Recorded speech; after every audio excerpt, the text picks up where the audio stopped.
Hey, Daryl here, and this is my daily devotional. A lot of attention has been given lately about taking a knee. It's been done recently as a sign of protest. But that's not what taking a knee is all about. Taking a knee is showing humility, servanthood, toward the one you are kneeling.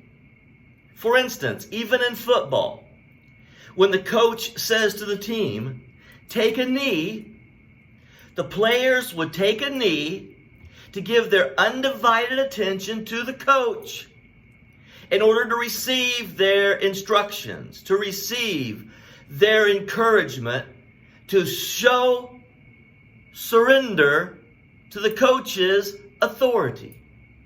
When you take a knee, you are showing surrender to authority. Now, in the book of Esther, we're studying here in chapter 3, we see where Haman, one of King Xerxes' cronies, has been given a high, prestigious position, and he's requiring everyone to kneel in his presence. It says to us in Esther chapter 3 at verse 1, after these events, King Xerxes honored Haman, elevating him and giving him a seat of honor higher than that of all the nobles. And the royal officials at the king's gate knelt down, paid honor to Haman, for the king had commanded this concerning him. But Mordecai would not kneel down and pay him honor. Remember, Mordecai was one of the Jews who had come to Persia after the Babylonian captivity. And it was his cousin, Esther, who has now been risen to the place of queen of Persia. When Haman learned that Mordecai refused to do so, he was infuriated because he wouldn't kneel. And he wouldn't be satisfied with just killing Mordecai, but he said all the Jews would die. Picking it up in chapter 3, still at verse 12.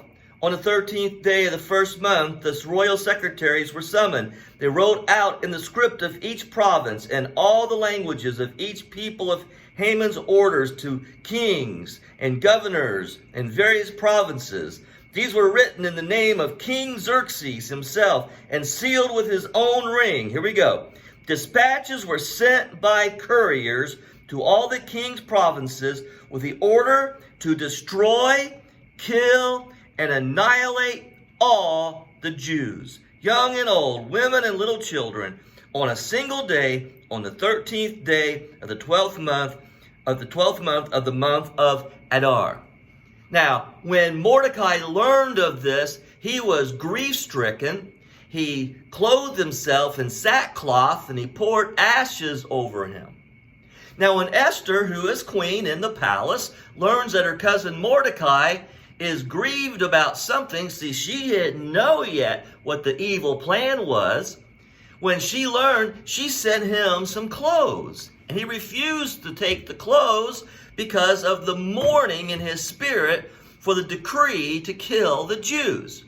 So, this is the part I want you to hear. Listen, I'm in Esther chapter 2, verse 12. Chapter 3, verse 12.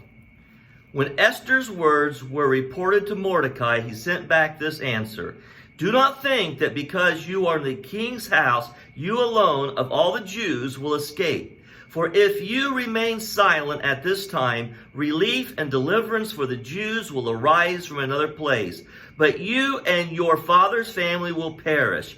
And who knows but that you have come to royal position for such a time as this.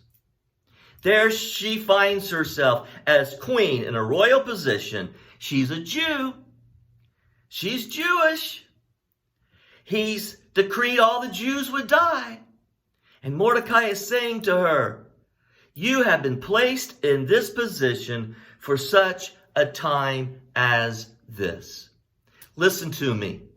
in the age in which we live today, we need God-fearing leadership to arise to the occasion for such a time as this, so that the Christian communities, so that those who follow the Lord Jesus Christ, that we may be saved from the impending circumstances of the Antichrists who are scheming against us even today.